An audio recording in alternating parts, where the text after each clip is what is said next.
Hello there. Can you hear me? Yeah, how you doing? Oh, Yep. I'm very good, thank you. It's freezing here. Look, this is a quite an honor for me. How are you doing? Are you getting excited for Mexico and Dragon Force? Oh yeah, definitely. Been rehearsing for the last few days, so we're getting everything ready, getting the new stage designs all together. So it's exciting. Oh, very cool. Look, Haven, you mentioned that you wanted to make an extremely diverse album, and you've damn well succeeded. Given that Silverthorn was a concept album, what exactly was your vision for Haven? Well, initially Haven was just going to be an album with select, different songs, but it ended up having this sort of some kind of different thread through all the songs that we felt sort of represented this sort of dystopic lyrical base we had with the record. So we started kind of going through that kind of thing, talking about technology and the future, and trying to bring the subjects on Haven a little bit out of the past and more in the present future. And I think we were able to do that, but also, like you said, make the album diverse. Try to create an album that had a lot of ups and downs, highs and lows, and uh, we were able to achieve that. And of course, at the same time, adding new elements and keeping the Camelot sound. Right. You're talking about getting at specific issues. One particular lyric that stuck out to me was the end of the chorus on Citizen Zero. I mean, I enjoyed trying to interpret that for myself, but is that what you'd like people to do, or are you still trying to get at specific metaphors? I mean, I think this album is a little bit more direct. Of course, everything's metaphoric in some way, but with Citizen Zero, it's a lot about all of us losing a little bit of our privacy and our individuality. Yeah, There'd be sharing everything on Facebook and um, going to the store and nowadays I'll go to the store and somebody will ask for my phone number. Well, why do you need my phone number? I'm just buying a pack of gum. it's crazy, right? So and I'm like right away I'm like, no, you can't have my phone number. Yeah, But so many people are just, oh yeah, 813 blah whatever. So um, there's a lot of that, and the way the technology is kind of changing things for us. And what I see creating is this ADD generation with everyone looking at their iPads or phones, and um, so the record we want to show a little bit of that kind of dark side, but at the end of the day, we want to give this sort of message of hope. Like the song "Revolution" is this about rebelling against all this stuff. yeah, that's kind of what I got from it. Look, I like to think the mark of a great band is no matter how much a fan loves an album, they'll be even more blown away with the next. I mean, that's certainly the case with me and Haven. Is that how you try to approach making a new record for this, or for the sake of doing something different, or whatever is comfortable at the time, or I don't know, a combination of each? Oh well, thank you first of all. But if we try to play that kind of game, it would be very difficult, especially with 11 studio records. But Yeah. our goal is always just to make the best album that we can for the time, and Okay. and also to bring something new. Of course, there are elements on every Camelot record that are signature to what we do, and that's part of having a style, I think. But um, we always try to do the best we can. And with Haven, I think Tommy brought a lot of really cool, different melodies to the choruses that we haven't had before. I think we went for a different approach on the mix and making the sound a little bit more modern, I think. Having Jacob do the mastering also gave the record a bit of a different sound.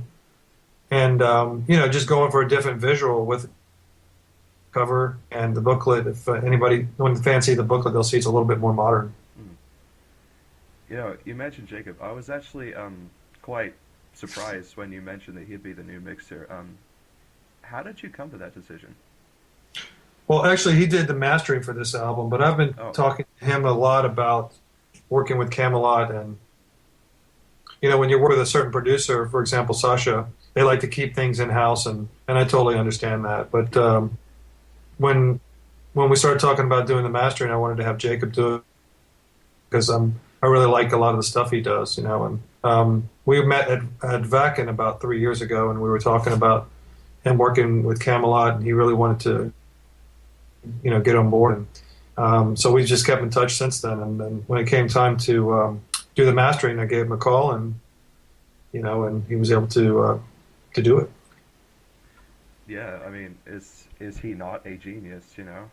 Um, Yeah, he's pretty awesome, and he's a super nice guy. And hmm, that's one of the threads I think that runs through the whole Camelot team is that we like to work with uh, very cool people that are also really great at what they do, that are humble and just like to make the best that they can for the bands. And that includes Sasha. It also includes all the engineers in Germany, and also O'Heileman, who did the artwork for Haven.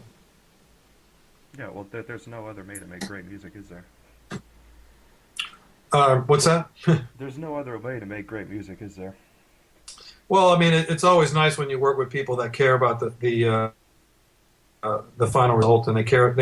Like Sasha, for example, he really thinks a lot about the band, and he's not just doing stuff to do it to make a paycheck. He really is. He's almost like one of the members, but he's also represents the fans in a way because he's also a little bit of an outside ear for us. So it's always great to have that aspect when it comes to final decisions and things like that. Yeah, sure. Look, about the guests, Alyssa was featured again. You pretty much must consider her part of the band's family now. She's definitely family. I mean, and we're super happy for her now that she's an arch enemy, and Yeah. more people know about her worldwide, which is phenomenal because she's just such a cool person and very, very, very talented. And the cool thing about having her on Haven versus Silverthorn is she's also doing some clean parts, which Mm. I think is really nice. And her fans that might not have heard that before will get a chance to hear that. And just most of the people that we usually work with as guests are somebody that we know from touring, and same with Troy from Nightwish and Charlotte from Delane. Yeah, because you brought in Charlotte and Troy after touring with both Delane and Nightwish, right? Yeah, we toured with Nightwish I think 3 years ago in North America, and became really good friends with Troy, and Delane has been our support band a couple of times in Europe and one time I think in North America, and they're growing big time. And Charlotte is has a special voice. I think it's instantly you can instantly hear hear that. So we wanted to bring her in for sure. Yeah. For the unaware, which tracks are they featured on? Charlotte and Troy are on the song "Under Gray Skies." It's one of the ballads on the record, and Alyssa is on "Revolution" and "Liar Liar." Okay. Look, new record label. Why Napalm? Well, we talked to a lot of different labels. I mean, there's different factors when signing. We actually had our own record label in the U.S. for poetry, and we're thinking about going that route again. But it takes a lot of work, and we had a lot of interest from different record labels, and all the things that we wanted to hear and things like that came from Napalm, and that's why we went with them. It's funny. A lot of my favorite bands seem to be on Napalm. It's weird. Now, That's cool. bit of a, I want to say an edgy question. You Mhm. probably heard of quite a few people making staunch, shall we say, comparisons between Tommy and Roy amongst the fan base. I already love Seventh Wonder, so it's not a problem for me, but people like who they like, but what is your message to people who refuse to accept change?